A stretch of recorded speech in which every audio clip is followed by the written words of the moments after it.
Imagine walking down a mundane, bustling city sidewalk and finding an elaborate golden throne sitting right in the middle of the square.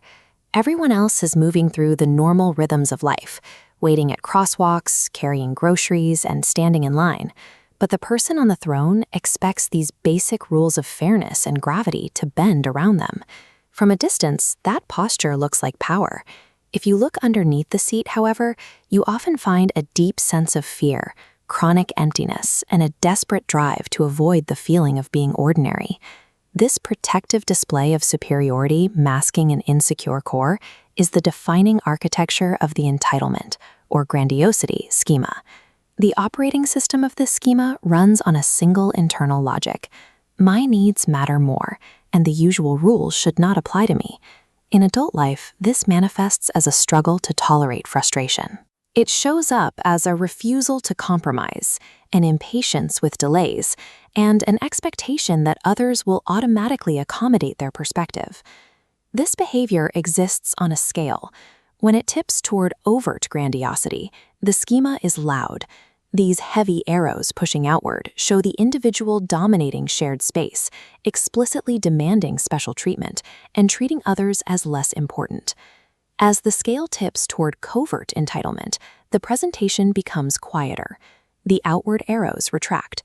The person may appear humble or self-sacrificing, but they keep a secret tally of every perceived slight, nursing a quiet bitterness because they believe life owes them more than it has given. Regardless of the volume, the result is the same. The schema elevates the self while erasing the importance of mutual respect in relationships. To understand the construction of this armor, we have to trace its origins back to childhood. For most, these behaviors function as a developmental survival strategy. One pathway is overindulgence without limits. When a child is given everything without ever being required to wait, share, or consider others, they enter adulthood without the emotional tools to handle disappointment or equality. Compensatory grandiosity surrounds a fragile core with thick armor to deflect the pain of feeling worthless. Then comes reactive entitlement. After years of ignored needs, the compressed core violently expands, creating a selfishness where they feel owed everything. These different pathways share a common outcome, an identity that cannot find peace in the middle ground. Whether fueled by indulgence or protection, the person learns to view an ordinary life as a failure. Adults maintain this special status using 3 distinct coping styles that dictate how they manage the world around them. The first is survivor, or the entitled operator. They live the schema openly, demanding exceptions and breaking rules with no internal sense that they are being unreasonable. To them, this is simply the way things should work. The second is avoidance, seen in the quiet resenter. They withdraw from settings where they might be treated as equals, isolating themselves in a bubble where their superiority can remain unchallenged by reality.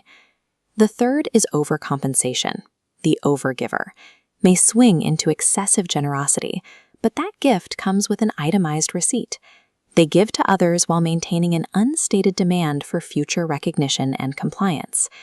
These 3 styles provide a sense of safety and control, but they inevitably alienate the very people the individual is trying to manage. This brings us to a crucial feature of the schema, the empathy deficit. When the central node swells to dominate the system, the signals from everyone else become weak and delayed. This prioritization distortion causes the person to treat their own frustrations as more urgent than everyone else's needs combined. The fallout in relationships is heavy. Partners are left feeling like secondary characters, and friends feel emotionally managed, existing to support the narrative of the person on the throne. Past the demanding surface and the aggressive self-image, we find the schema's most vulnerable mode. Trembling underneath the throne is a lonely, defective child. Directly attacking the arrogance of an entitled person only reinforces their defensive armor. Real change requires reaching the panicked child hiding beneath the grandiosity. Healing involves building the healthy adult mode. This means developing realistic self-worth and the ability to tolerate frustration, limits, and equality. Recovery requires active steps, dropping the hidden relational scorecards, recognizing entitlement in the moment, and dismantling the protective armor that keeps the world at bay. It also requires letting go of the fear that being ordinary is a demotion. Equality is not humiliation, and losing specialness doesn't erase your worth. The Golden Throne is an impressive structure, but it is an unbearably lonely place to live. Stepping down is the necessary price of discovering shared ground, the only place where true human connection